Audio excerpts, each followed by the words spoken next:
I brought that up is because it means that we do have history playing together. And as musicians, I think any musician listening to this will tell you, like, there's a special connection between musicians when you start getting to, like, I see where he's going with that, and I'm going to mimic this, or we work together when we're doing this or that and the other. So we have a synergy built in from years of just being in the same family playing together. So, and your flesh and blood. Yeah, exactly. On top of it, yeah. Right. So communication barriers are obviously a lot lower.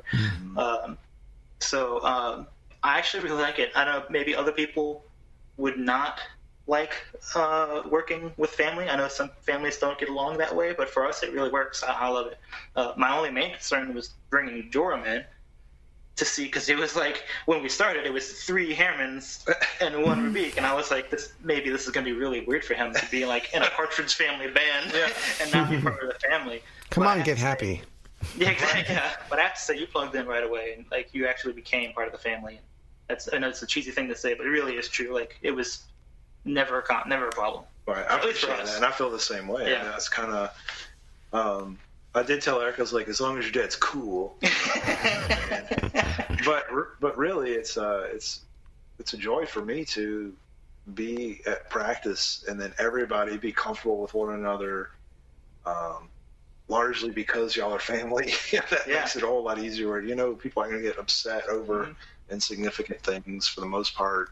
And then Robert is like me, where I think he's just kind of a laid back, chill dude that, he just shows up and he fits in with us. And then when it's time to go, it's time to go. Well, it's cool too. We cook dinner and we eat together. Yeah. And it's like, it's sometimes we stay the night at each other's house and stuff too. So it's that adds a lot to the songwriting.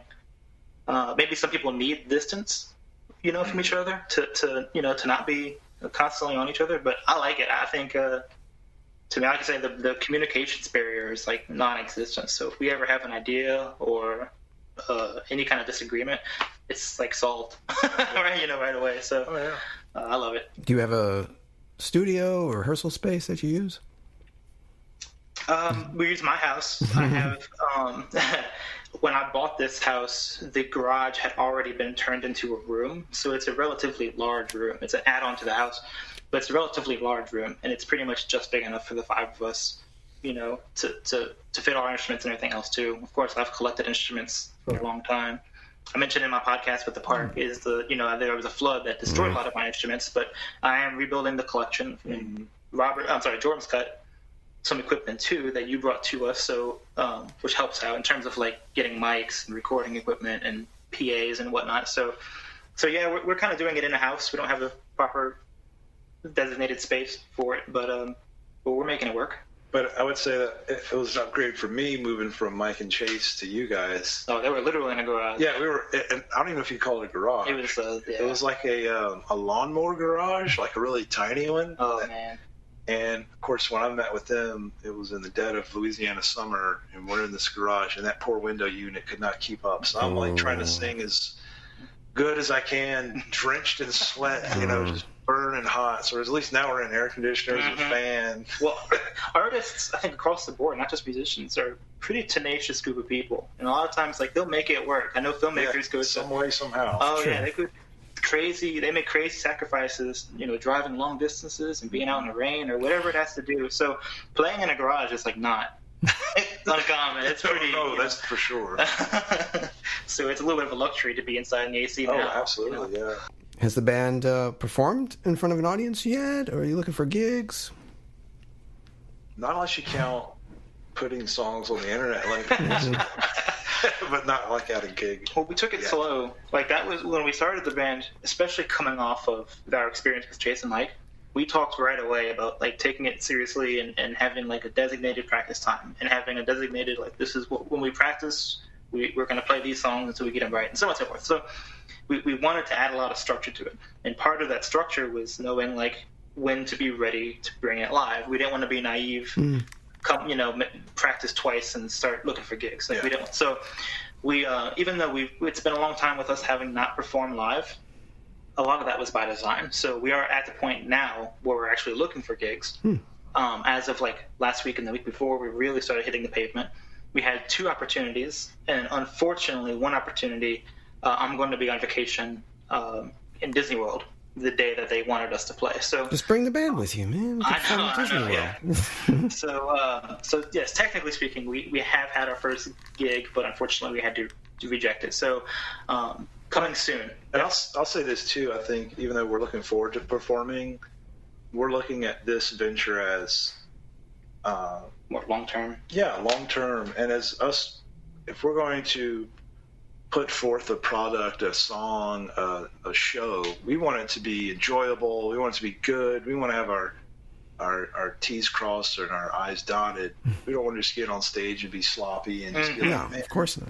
We should have waited 3 or 4 months before we got up here. We were a little too ambitious. But yeah, I think we're getting to the point where I think we're feeling more and more comfortable with our music, that we can put on a show and be proud. Mm-hmm. So how would you plug Slow Apollo? What kind of music could the audience be looking forward to hearing? I think ostensibly it would be rock music. Mm-hmm. I think you would just say it's rock. The genres get hazy if you start going deep in that. You start walking into uncharted territory. So we're just going to say it's rock music. It has a psychedelic background, but we have ballads. We have some songs that are heavier than others. Me and Robert come from a jazz background, right. So there's some jazz influence in there. I wouldn't call it jazz, but it's definitely jazz influence. Now I know. Now I hear it because I heard your 3 songs on YouTube. Like, okay, there's like something I can't put my finger on. Like, now I know. Mm-hmm. And those, if you're listening to this, in mid 2019. Those recordings that we have up there are all in-house recordings by people who are just trying to make it happen. So be looking out for some more polished, refined versions of the songs coming out too. Oh, okay. This is good stuff. You do have a good singing voice, Joram, by the way. Oh, thank you very much. I appreciate that. Really, that was some good stuff. Any advice for musicians starting out? Do it. Just start, just it's kind of one of those things, you might be able to relate to this when it comes to making a short film or something, where you have an idea, you're like, well, this would be a lot of work and getting all these people together, but it's a nice thing. But it's like, yeah, it might be a lot of work, but it's worth it. Give it a shot, just do it. And then once you're able to connect to people and I think you can kind of start moving forward depending on how you started anyway. Just starting is the most important. Yeah, I think so. Especially if you have a background in it. If you're wanting to learn music, that was something I probably couldn't help you with because I'm all kind of like self-learned, the little bit that I know. But that would probably be what I would suggest, is just do it. No, that's good advice. And I would add to that, you have to, if it's a collaborative effort, because we're talking about the artist as a whole here, right? Yeah. If because different art ventures you have, I think you really have to check your ego at the door if it's going to be a collaborative effort. You really have to be open to other people's ideas, because at the end of the day, the art is going to be a reflection of everybody involved. And if you go into it thinking that this is my band or this is my song or whatever, it's really going to hurt you. And I've experienced that in other groups that I did up to this point. And that's one of the reasons I feel best about what we're doing now, is because there's not that. Yeah. You know what I mean? Well, I think when we cut a record and we put, who wrote the songs, to me, I'd be perfectly happy with putting all songs performed and written by Slow Apollo. Yeah, exactly. Yeah, that's good attitude. I like that. Yeah. See? Kids? You have to be. So where can people connect with you guys? slowapollo.com. Yes. We got a Facebook. We have a Twitter. Might be updating that stuff pretty soon, actually. Everything, like Facebook, Instagram, all those are just going to be Slow Apollo. I think the only difference is our Twitter, which we use seldom, but we are going to be using more, is Slow Apollo Band. But we've done searches on ourselves and everything, and if you type in Slow Apollo, you're going to get to us pretty fast. So, and the YouTube page? And YouTube, yes. All right. Good stuff. Got to check them out, Slow Apollo. And don't do it slowly. Go to their websites fast. Check them out. You won't be disappointed. Thank you both for being on. Really taking time out and learning more about your music and how to get into a band and how a band works. It's really good stuff. Thanks so much, man. Oh, absolutely. And, of course, the final question. Well, whoever wants to start off first. Why does art matter? You want to say it, Joe?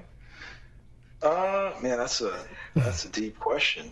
The podcast is asking the real questions. I know. It's like, now I've got to start talking. Trying to get to the root of it all. Well, I mean, it's a form of expression, and people think it's human nature to want to express yourself and to need, in some cases, to express yourself. And like we were talking about earlier, to take it from a hobby to something more serious. And not to mention, of course, you consume art on every moment of your life, whether it's the architecture of your house or the food that you're eating or the TV show you're watching. That's all art. Yeah. So it matters because like it's always there. It's consumed everything the bed that we're sitting on. Somebody had to design that and make it. You know what I mean? So you have to feel like if you have something that you want to do, you have to pursue it because somebody is that's going to mean something to somebody. Right. Yeah, and I think from a creative perspective, your art is essentially an extension of who you are. And I think people who really love art and creating art, or even if they just like buying and just like art in general, it's because they identify with certain aspects or want to portray certain aspects of their own personal character and the things that they enjoy. And I mean, kind of like your shirt says, when words fail, music speaks. You know, It's like a music is art. Guys, thank you once again. Wish you the best of luck with Slow Apollo. May they keep rocking on. Check them out, guys. You won't be disappointed. I appreciate your time, and thanks for being on the show. Thank you. Take it easy, man. Thank you. There you have it. It's nice chatting with Joram and Erik again, and learning more about Joram's journey and how they came to form Slow Apollo. It's good music. Check it out. I'll put all the links in the show notes, which are still, as of now, available at www.artistmatters1, that's the number 1, .wixsite.com. I've yet to make the transition into the website, theartistreallymatters.com. I will. I'll let you know when that happens. But you can check out his show notes and, of course, share the episode with friends and family. It's on iTunes. It's on Spotify. And, of course, Spreaker and Stitcher. And check it out, please. Give it a whirl. Even on YouTube. I have a YouTube channel. Sometimes I'll throw in some little snippets of me doing silly things and maybe doing some artistic things. Just giving you a little extra stuff. But it was great learning about how the band comes together and collaborates and the process they have to go through. They're just starting out, but show them some love, especially if you're in Louisiana. Maybe get to see them live. Nothing like seeing live music. And I really do like their advice. Well, it's almost the Nike ad, just do it. But just getting started is the important thing.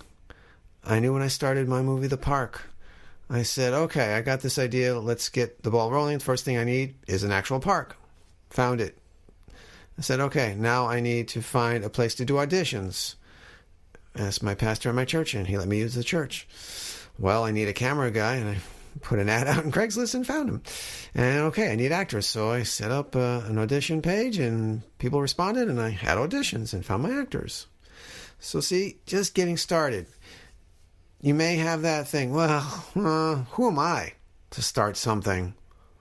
I'm not good enough. I'm not a brand name. I don't know. Just try it. The biggest regret is looking back and like, I should have tried it, but now it's too late. So don't wait. And a great piece of advice from Erik, especially if you're collaborating with another creative, is check your ego at the door and be open. That's the great thing about the creative process. Something you may have your mind so set on, you say, oh, I never thought of it that way. I'm telling you, I got to give so much credit to Nathan Swella, who was my cinematographer / editor on the movie. He helped me trim down the script because I had lots of exposition and lots of other stuff I thought really needed to be in there, and it didn't. And collaborating together, we had to reshoot the ending. I didn't think I'd want to, but the original shots were just, nothing really impactful. And then collaborating together, like, yes, we got it. And we figured it out and went from there. And especially in a band, you see so many bands break up because ego gets in the way. check that ego at the door. If you truly feel like you can